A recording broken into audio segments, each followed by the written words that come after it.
Hello guess, তোমরা সবাই কেমন আছো? আশা করি সকলেই খুব ভালো আছো। তো আজকে শুরু করতে চলেছি নতুন একটি ব্লগ ভিডিও। তো বিকেলবেলায় বন্ধু হঠাৎ ফোন করলো, বললো যে চল গঙ্গায় ঘুরে আসি। তো বন্ধুর সাথেই বাইকে করে বেরিয়ে পড়লাম গঙ্গায় যাওয়ার উদ্দেশ্যে। আমাদের বাড়ির থেকে গঙ্গা মোটামুটি 2 কিলোমিটার দূরত্ব। তো দেখতে দেখতে চলে এলাম আমাদের বাড়ির থেকে খুবই কাছে শিয়ালদা বাজার, যাকে আমরা শিয়ালদা মার্কেট বলে চিনি। তো দেখতে দেখতে আমাদের শিয়ালদা মার্কেটে আমরা চলে এসেছি। তো এগিয়ে চলেছি গঙ্গা যাওয়ার উদ্দেশ্যে। তো যেতে যেতেই হঠাৎ চোখে পড়লো একটি সিঙ্গারার দোকান। সেখান থেকে কিছু সিঙ্গারা নিয়ে নিলাম, কারণ এখানকার সিঙ্গারা নাকি খুব টেস্টি হয় এবং দামও অনেক সস্তা, 10 টাকার 3টে সিঙ্গারা।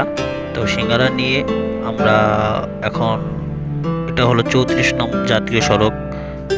জাতীয় সড়কটি নতুন করে সংস্কার হয়েছে। তো সংস্কার হওয়ার পর এখানে একটা অপরূপ সুন্দর পরিবেশ সৃষ্টি হয়েছে, চারিদিকেই যানজট। তো খুব সাবধানেই 34 নং জাতীয় সড়কটি পার করে আমরা সামনের দিকে এগিয়ে চলেছি।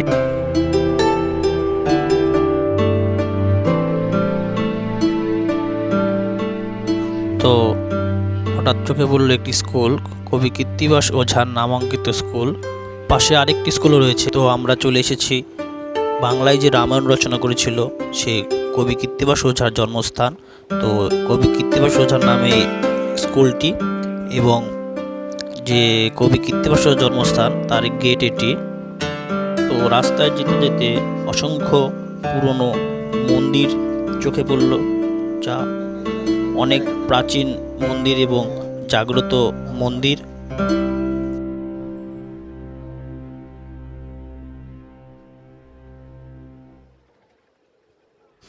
তো অবশেষে আমরা চলে এলাম আমাদের যে গঙ্গার ঘাট, বয়রার গঙ্গার ঘাট।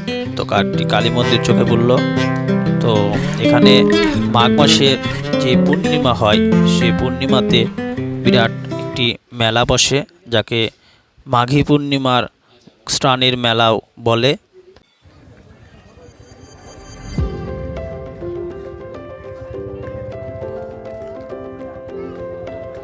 তো এই হলো আমাদের ফুলিয়ার বয়রার গঙ্গার ঘাট। অসংখ্য মানুষ এখানে মাছ ধরতেও আসে এবং বিকেলবেলার পরিবেশটি খুব সুন্দর হওয়ায় অসংখ্য মানুষ এখানে ঘুরতে আসে এবং পুণ্য সঞ্চয়ের উদ্দেশ্যে বহু পুণ্যার্থী এই গঙ্গায় স্নান করে, কারণ গঙ্গা নদী হিন্দুদের কাছে খুবই পবিত্র। তবে বর্ষাকালে জল অনেক বেড়ে যায় নদীতে, তখন নদীর ভয়াল রূপ দেখা যায়। তো আমিও একটু গঙ্গার জল মাথায় ছিটিয়ে নিলাম, কারণ বাড়ির থেকে কাছে হলেও খুব একটা বেশি আসা হয় না, নিজেকে একটু পবিত্র করে নিলাম। তো নদীর পাশেই রয়েছে একটি প্রাচীনতম শিবলিঙ্গ। এটি বর্ষাকালে মূলত নদীর নিচে চলে যায় এবং নদীর জল যখন কমে তখন এটি আবার দেখতে পাওয়া যায়। এখন নদীর জল যেহেতু কম, তাই আমরা মূর্তিটি দর্শন করলাম এবং এই আমাদের সেই গঙ্গা নদী। গঙ্গা নদীর ওপারে রয়েছে হুগলি জেলা এবং এপারে নদী। ওকে ফ্রেন্ড, আমরা এখন সিঙ্গারা খাই এবং গঙ্গা নদীর দৃশ্য উপভোগ করি এবং ব্লগটি এখানে শেষ করছি।